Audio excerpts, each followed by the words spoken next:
Hi, Curslings. I have a super quick video for you as Stephanie Thompson of the Resilient Jenkins was just live on TikTok complaining about a visit from a social worker earlier today, which she had also posted about on Facebook. I don't fucking get it. I'm never shocked because I can see that, I don't know if they're just bored and want to. Here's the thing.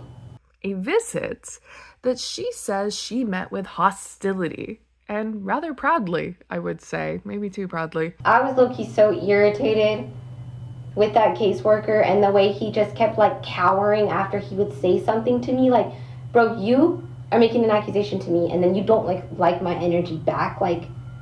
Stand up, man. You feel me? I appreciate the fact that Drew is a man. I'd never realized I was the type of person who went after those kind of men, but I don't know. If you're gonna come at me, you should really be okay with having a backbone as well. The reason for this visit, it seems, was yesterday's live stream, which Stephanie felt was just ridiculous. We're crazy. How dare we be so concerned by her behavior? You said, what exactly are these accusations? They're the same things y'all see online. The same bullcrap. They say we got issues with the fact that me and Drew snap at the kids, that we yell. People claim that I'm smacking Addie around because I went off the camera during my live.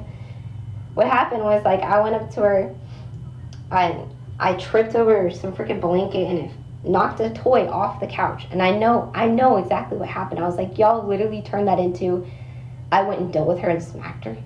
What? Despite, verbally abusing her 10-year-old daughter for not taking care of her baby the way she wanted. She didn't see anything wrong with that part. Nah. My 10-year-old bro should be. Rachel!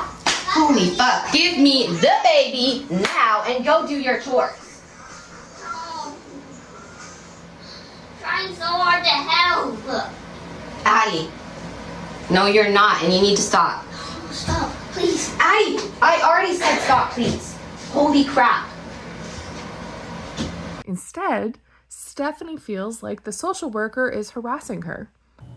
A lot of the times, these allegations and these things that these caseworkers show up to our door with, which is what they are, allegations, I will tell them, you can't just keep coming to our door based on allegations you're getting from people on social media.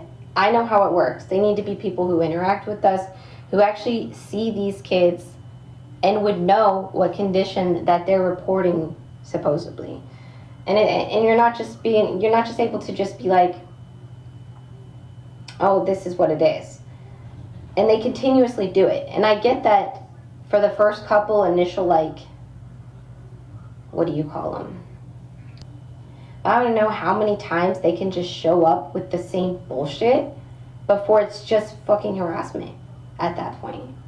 Do you understand? I should really watch my mouth, and I'm sorry for that. But I don't know how you're able to just keep showing up, and it's not, because you're in the wrong. You're in the freaking wrong. How dare they show up unscheduled and without warning? And I'm like, excuse you. It's not that we have anything to hide, but you're literally trying to be that type of trolly person who's just like, oh, I'm not going to respect the fact that they set a time. I'm going to show up whenever so I can try to catch them off guard. She birthed them kids. She knows better than the trained professionals on what's right and what's wrong. It's harassment. It's unfair. That's disrespectful when there genuinely there isn't anything going on. When we're normal people, you're just harassing. If we were genuinely doing something wrong that you needed to be here for, by all means, I really do think there is a place for these people in the right people's lives. But when they're in other people's lives who are doing nothing to their kids, it's harassment, it's wrong, and they're out of place to be questioning people. My children did not pop out your body, so get, excuse me. Now, interestingly, Stephanie also mentioned other things these social workers had been called out for, including the knife on the floor. For example, people want to be like, because we keep the dishes there on the ground, surely the toddler and baby almost definitely always play with the knives there. What? That's not how it works. Kids aren't just unsupervised around objects like that. Every time that Manova is practicing crawling or just mobility, that area is blocked off and she's not even able to go into the kitchen area. I call it the kitchen. Atlas barely ever even goes in there. There's never a time that, like I'm saying, that's an assumption.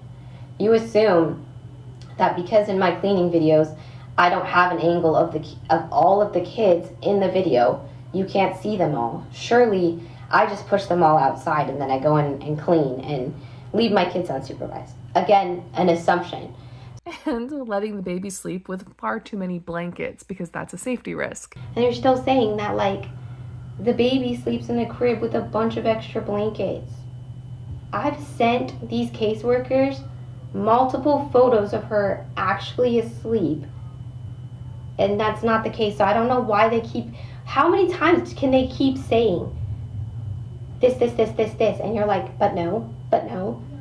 Because from what I've seen it, when I looked it up, it was like 2, max 3 times they can show back up before you're like, this is harassment on their part. It seems the DHS has been involved for a while now because Stephanie also mentioned that the social worker had called her a week ago, over a week actually, to set up a visit. And I was even more agitated because this fool told me last week he called me and I was like, show up, I don't care. And I told him, he said Wednesday, 10 a.m. He shows up a week later, Wednesday at 10 a.m. Despite all of this, Stephanie continues to insist that her brand of anti-gentle parenting would be just fine in the deep south and we're just all soft or something. Yikes. That's what I'm trying to say. And I've made posts before that publicize I'm not afraid of admitting I don't gentle parent.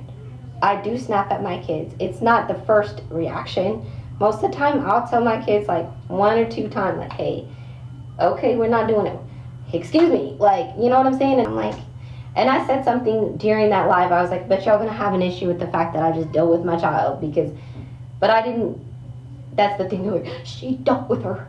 Oh my God. Soft. People are soft. You could never.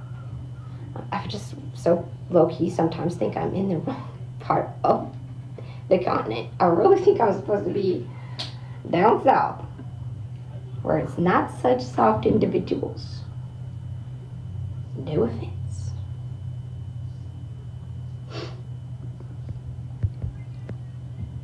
I want some watermelon. I don't know, curselings. It just seems awfully defensive, this live stream. And I gotta ask, when is Stephanie gonna get used to disappointment? Anyway, to me, Stephanie has just confirmed what my sources had already told me a while ago, which is that there is an open and active investigation of the Resilient Jenkins, and I suspect that this is about to go the same way that it did for this mad mama, especially if Stephanie keeps responding to the social worker with hostility. The tone's gonna shift real quick, I think. Just ask Ronnie how that has worked out for her. And I'm trying to keep myself articulated because this really does like bring out my confrontational anxiety. Like, we popped the camera up when he showed up today because I was like, fuck no, you're not even about to just keep coming up in here. It's goofy to me. You're like, when we have to show up because the level of calls we were seeing from people from social media, we have to cover our own ass. That's more or less what it is. They have to cover their own ass as a government agency. Because if they don't look like they went and checked and harassed us, then they're not doing it. But y'all miss out on plenty of kids who actually need some genuine help. Like, anyway, the latest breakup breakdown is in the works. I know you guys are all eagerly awaiting it, but it's thick. It's gonna be a big video, so bear with me. I'm sick. And yeah, I'll catch you in the next one. Bye!